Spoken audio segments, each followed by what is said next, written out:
بسم اللہ الرحمن الرحیم۔ السلام علیکم۔ کنواری ملکہ سے شادی کے کئی خواہش مند حضرات دربار میں پہنچ چکے تھے، لیکن ابھی تک کوئی بھی مرد یہودیوں کی ملکہ کی شرط پر پورا نہیں اترا تھا۔ جو بھی خواہش مند مرد دربار میں شادی کی خواہش لے کر آتا تو اسے دربار کے ساتھ ہی منسلک کمرے میں بھیج دیا جاتا۔ کنواری ملکہ بھی ساتھ ہی ہوتی تھی۔ جانے سے پہلے وہ مرد خوب داد وصول کرتے، بادام زعفران کے دودھ کا پورا ڈول بھر کر پی کر کمرے میں جاتے تھے، مگر وہاں جانے کے بعد کمرے سے ان مردوں کے چیخنے چلانے کی آوازیں گونجنے لگتی، پہلے سسکیاں اور پھر چیخیں۔ باہر کھڑے لوگ یہ آوازیں سن کر گھبرا جاتے۔ تقریباً 1 گھنٹے بعد جب اندر گیا شخص باہر آتا تو اس کی حالت اتنی غیر ہوتی کہ 4 لوگ اسے اٹھا کر باہر چھوڑ کر آتے تھے، جبکہ کنواری ملکہ اسی شایان شان سے گردن کو اکڑا کر ایک ادا سے آ کر سامنے تخت نشین ہوتی اور کہتی، کوئی ہے جو مجھے اپنی مردانگی دکھا سکے؟ مجھ سے شادی کرنے والا مرد ہونا چاہیے۔ مرد؟ کیا میری سلطنت میں ایک بھی مرد موجود نہیں جو کمرے میں جا کر بجائے خود چیخنے کے میرے حواس گم کر سکے؟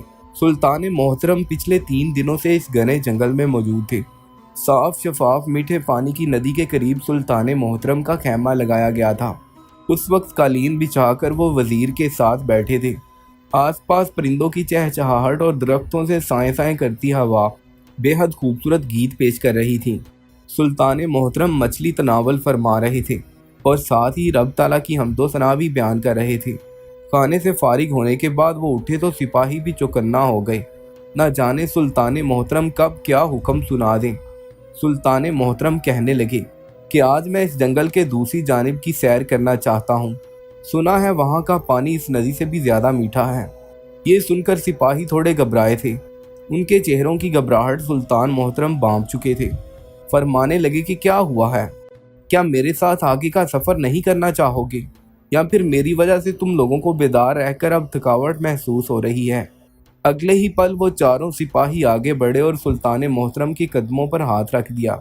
کہنے لگے کہ نہیں سلطان محترم، ایسی کوئی بات نہیں ہے، ہم تو آپ کے حکم کی تعمیل کے لیے ہمیشہ موجود ہیں۔ لیکن دراصل بات یہ ہے کہ وہ سلطنت تو یہودیوں کی سلطنت ہے، اور وہ ندی بھی بدقسمتی سے یہودیوں کی ہی سلطنت میں آتی ہے۔ اگر ہم وہاں پر جائیں گے تو ہمیں مزید سپاہیوں کی ضرورت پڑ سکتی ہے، کیونکہ کہیں وہ یہودی ہمیں دشمن سمجھ کر ہم پر حملہ ہی نہ کر دیں۔ سلطان معظم نے جب یہ سنا تو چہرے پر مسکراہٹ چھا گئی۔ کہنے لگے کہ نہیں، ہم کسی کے دشمن نہیں ہیں، ہم صرف اس ندی تک جائیں گے، اس کا پانی پئیں گے اور سیر کر کے واپس آ جائیں گے۔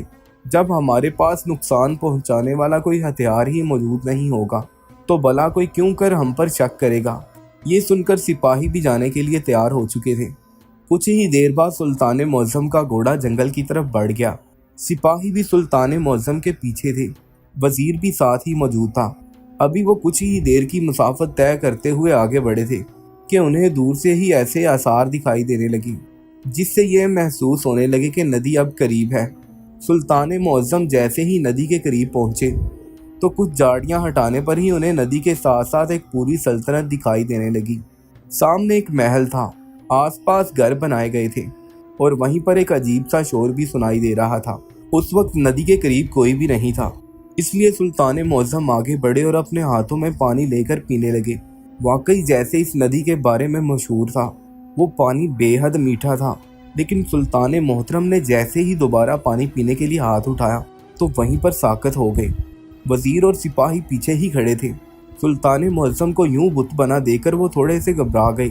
اگلے ہی پل آگے بڑھے اور کہنے لگے، کیا ہوا سلطان، آپ ٹھیک تو ہیں؟ وہ اپنے ہتھیار نکال چکے تھے۔ یہ سوچنے لگے کہ کہیں ندی کے پانی میں کچھ ایسا تو موجود نہیں تھا، یا پھر یہ کسی دشمن کی کوئی چال تو نہیں تھی جو سلطان معظم کو تکلیف پہنچانا چاہتے تھے۔ لیکن اگلے ہی پل سلطان معظم نے اپنی شہادت کی انگلی اٹھا کر گویا ان سب کو خاموش کروا دیا، اور ہاتھ کے اشارے سے اپنی سماعت کی طرف اشارہ کیا، گویا کہہ رہے ہوں کہ سنو کس چیز کی آواز آ رہی ہے۔ سبھی بالکل خاموش ہو چکے تھے، اور پھر اعلان کرنے کی آواز آ رہی تھی۔ پہلے تو یہ لوگ سمجھ نہ سکے کہ اس اعلان کا مطلب کیا ہے، لیکن پھر جو الفاظ ان کو سنائی دیے وہ سن کر سلطان معظم حیران رہ گئے۔ کہنے لگے کہ جاؤ جا کر دیکھو کہ یہاں پر اس سلطنت میں چل کیا رہا ہے۔ 2 سپاہی فوراً اپنا بیس بدل کر آگے بڑھ گئے۔ جس سے وہ سلطان معظم کی سلطنت کے سپاہی نہیں لگتے تھے بلکہ عام لوگ لگتے تھے۔ جو خبر وہ واپس لائے تھے سلطان معظم سن کر حیران رہ گئے۔ دونوں سپاہی کہنے لگے کہ یہ بڑی ہی عجیب و غریب سلطنت ہے۔ سلطان معظم یہاں پر دکانوں پر مردوں کی بجائے عورتیں بیٹھی ہوئی ہیں اور وہ بھی بغیر پردے کے۔ بڑا ہی بے حیا سا لباس پہن رکھا ہے، بال بھی کئی عورتوں نے کھول رکھے ہیں، اپنے حسن کی خوب نمائش کروا رہی ہیں۔ ان کی دکانوں پر مردوں کا رش لگا ہوا ہے اور مرد حضرات ان کی دکانوں پر ان کے منہ مانگے دام ادا کر رہے ہیں۔ سلطان معظم یہ سن کر حیران تھے۔ یہ تو وہ جانتے ہی تھے کہ یہ یہودیوں کی سلطنت ہے، لیکن یہاں پر مردوں کی بجائے عورتوں کو دکانوں پر کیوں بٹھایا گیا تھا؟ اس کے بعد وہ سپاہی کہنے لگا کہ سلطان معظم اعلان کرنے والے سپاہی تھے جو ڈنکے بجا کر کہہ رہے تھے کہ ملکہ شادی کرنا چاہتی ہے اور اپنے ملک کی بادشاہی اسے ہی سونپیں گی۔ جو کہ اتنا کہہ کر وہ سپاہی رک چکا تھا، جیسے تھوڑا جھجک محسوس کر رہا ہو۔ سلطان معظم اٹھے اور کہنے لگے کہ کیا بات ہے، تم رک کیوں گئے ہو؟ وہ کس کو اپنی سلطنت سونپنا چاہتی ہے؟ وہ سپاہی کہنے لگے کہ اس ملکہ کا حکم نامہ ہے۔ وہ سناتے ہوئے کہہ رہے تھے کہ ملکہ صرف اسی سے شادی کرے گی جو کہ بھرپور طاقت رکھتا ہوگا۔ یہ سن کر سلطان معظم خاموش ہو چکے تھے۔ کچھ دیر پہلے وہ کافی خوشگوار موڈ میں لگ رہے تھے، لیکن یہ بات سن کر انہیں تھوڑی تشویش سی ہونے لگی تھی۔ فوراً وزیر سے کہا کہ ہم یہاں سے واپس جائیں گے، لیکن اپنے خاص سپاہیوں کو وہ یہیں پر چھوڑ چکے تھے۔ کہنے لگے کہ تم یہیں پر رہ کر مخبری کرو، ہو سکے تو یہودی عورت کے دربار میں جاؤ، جا کر دیکھو کہ وہ کس قسم کا مقابلہ کروا رہی ہے اور وہاں پر مزید کیا کچھ چل رہا ہے۔ وہ دونوں سپاہی وہاں سے اپنا بیس بدل کر جا چکے تھے، جبکہ سلطان معظم وزیر اور باقی سپاہیوں کے ساتھ واپس محل میں چلے آئے۔ محل میں آنے کے بعد ان کا پورا دھیان اس کنواری ملکہ کی جانب تھا۔ آخر وہ اپنی سلطنت میں کرنا کیا چاہتی تھی؟ ملکہ تو عموماً بادشاہ کی بیوی کو ہی کہا جاتا ہے، اگر وہ ملکہ تھی تو پھر کنواری کیسی تھی؟ سلطان معظم کی سمجھ سے سب کچھ بالاتر تھا۔ ایک ہفتے بعد جب سپاہی محل میں واپس آئے تو سلطان معظم ان کو لے کر ایک الگ کمرے میں چلے گئے اور الگ کمرے میں لے جا کر کہنے لگے کہ بتاؤ تم نے وہاں پر کیا دیکھا؟ دونوں ہی سپاہی کچھ سوچ میں پڑ گئے تھے، پھر کہنے لگے کہ سلطان معظم پہلے تو ہم نے آس پاس کے لوگوں سے پوچھ گچھ کی، سوال و جواب کیے، جس سے ہمیں جو بات پتہ چلی وہ یہ تھی کہ یہ یہودی عورت اس سلطنت کی ملکہ ہے۔ اس کا نام ایبیگیل ہے۔ وہ اپنے باپ کی انتہائی بگڑی ہوئی اور گھمنڈی شہزادی تھی، لیکن اس کے باوجود اپنے باپ کی خواہش پر سر تسلیم خم کر دیا کرتی تھی۔ جب شہزادی شادی کی عمر کو پہنچی تو اس کے لیے کئی رشتے آئے تھے، جن میں سے ایک رشتہ اس یہودی کا بھی تھا۔ شہزادی کے باپ کو یہ یہودی بادشاہ بے حد پسند آیا تھا۔ اس نے اپنی بیٹی کی شادی یہودی بادشاہ سے طے کر دی، لیکن ایبیگیل کو یہ بادشاہ بالکل بھی پسند نہیں تھا۔ لیکن جب باپ نے قسم دی تو مجبوراً اپنے باپ کی قسم کا پاس رکھنے کی خاطر اس نے اس بادشاہ سے شادی کر لی۔ شادی کرنے کے بعد رخصت ہو کر جب وہ محل میں تشریف لائیں تو ہر کوئی بے حد خوش تھا۔ ان پر پھول نچھاور کیے جا رہے تھے، قیمتی تحائف دیے جا رہے تھے، مگر ایبیگیل انتہائی مغرور قسم کی ملکہ تھی۔ بادشاہ اپنی نئی ملکہ کے ساتھ گھر میں داخل ہو رہا تھا کہ اچانک محل میں داخل ہوتے ہی ایک بہت بڑا فانوس ٹوٹ کر نیچے گر گیا۔ ہر طرف کانچ ہی کانچ بکھر چکا تھا۔ شاہی دربار کی قالین کو آگ تک لگ چکی تھی۔ فوراً آگ بجھانے لگے، لیکن ان سب میں ملکہ ایبیگیل کا لباس بھی راکھ اور دھوئیں کی وجہ سے خراب ہو چکا تھا۔ وہ فوراً بھاگ کر اپنے کمرے میں چلی گئی اور غصہ کرنے لگی۔ بادشاہ کو بھی خوب کھری کھوٹی سنانے لگی۔